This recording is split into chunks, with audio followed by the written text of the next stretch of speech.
ይህ ስመ ገናና የሆነ ብርቱ ሰው አብርሃም በምን አልፎ ነው የብዙዎች አባት የሆነው? አያችሁ፣ እግዚአብሔር እንደ ምድር አሸዋ ዘሮችህ ይበዛሉ፣ እንደ ሰማይ ከዋክብት ይበዛሉ ብሎ ቃል ቢገባም እንኳን አብርሃም ተፈትኖ ነው የብዙዎች አባት የሆነው።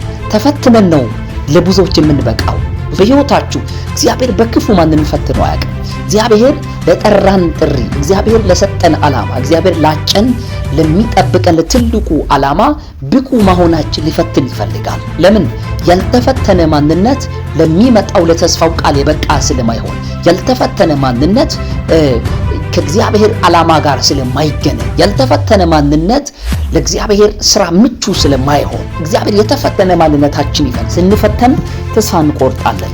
ከፈተናው ባሻገር ያለን ሕይወታችን አሻቅበን ማለት አንችልም። ለዚህ ነው ያዕቆብ እንደዚህ ያለ በፈተና የሚጸና እርሱ የተባረከ ነው ይላል።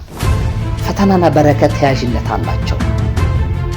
በፈተና ውስጥ ሰዎች ብቁ ይሆናል፣ ብርቱ ይሆናል። የብዙዎች አባት ሊሆን 24 ዓመት ድፍን በመከራ ውስጥ አልፈዋል።